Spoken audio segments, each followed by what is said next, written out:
अस्सलामुअलैकुम दोस्तों। आज मैं आपको एक ऐसी कहानी सुनाने वाली हूँ जिसे सुन के आप रात को अंधेरे बंद कमरे में सोने से पहले 2 दफ़ा सोचेंगे।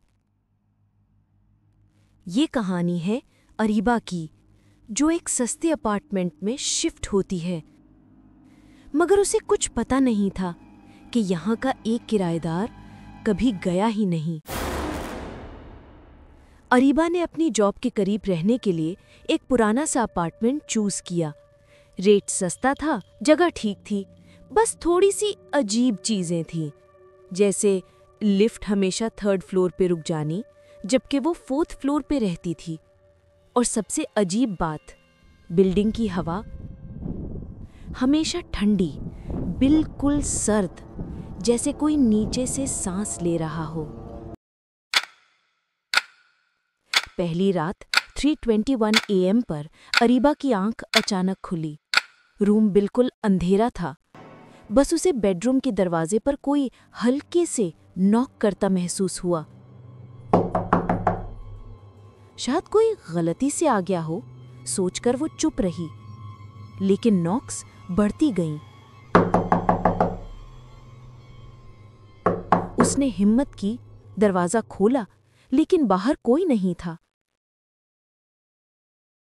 बस लंबी अंधेरी गैलरी और हवा में ठंडी सांस की फीलिंग।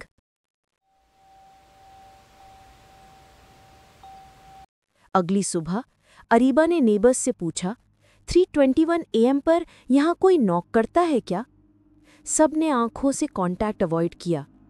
एक आंटी ने बस इतना कहा, बेटा, रात को दरवाजा मत खोलना, और अगर कोई नॉक करे समझ जाना वो इंसान नहीं होता। अरीबा के पैर ठंडे पड़ गए। क्या मतलब, इंसान नहीं होता? लेकिन आंटी ने जवाब नहीं दिया। वो जल्दी से दरवाजा बंद कर गई। दूसरी रात फिर 3:21 पर दरवाजा नॉक हुआ। इस दफा नॉक्स ज्यादा जोर की थी।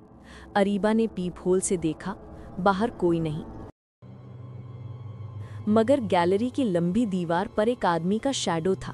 शैडो बिल्कुल स्टैटिक, ना हिलता ना सांस लेता। अरीबा डर के पीछे हट गई। अरीबा ने तुरंत रूम लॉक किया, लाइट्स ऑन की। अगली सुबह अरीबा रिसेप्शन गई। इस कमरे में कुछ अजीब है। रिसेप्शनिस्ट का चेहरा पीला पड़ गया। वो धीरे से बोली, मैम, ऐसा कुछ नहीं है, आपको कोई गलतफहमी हुई होगी। अरीबा ने कहा, मैं तुम्हें पागल लगती हूँ? रात को कोई मेरा डोर नॉक करता है। रिसेप्शनिस्ट ने कहा, मैम, आपका वहम होगा। अरीबा ने कहा, मैं जा रही हूँ यहाँ से। उस रात अरीबा ने सामान बंद किया।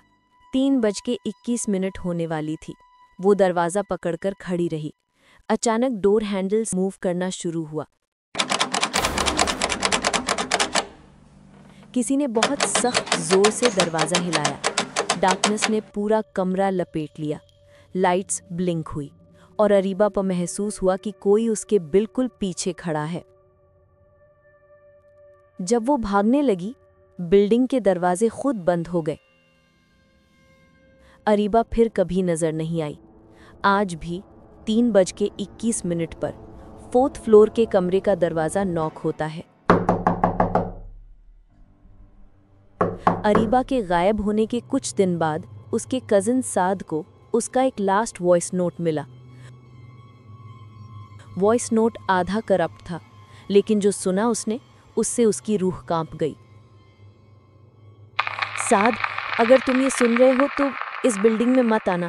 यहाँ कोई रूह नहीं, बिल्डिंग खुद जिंदा है। मैं दरवाजा खोल बैठी, वो आदमी नहीं था, वो यहाँ का हिस्सा बन चुका था। मुझे महसूस हो रहा है कि वो मेरे पीछे।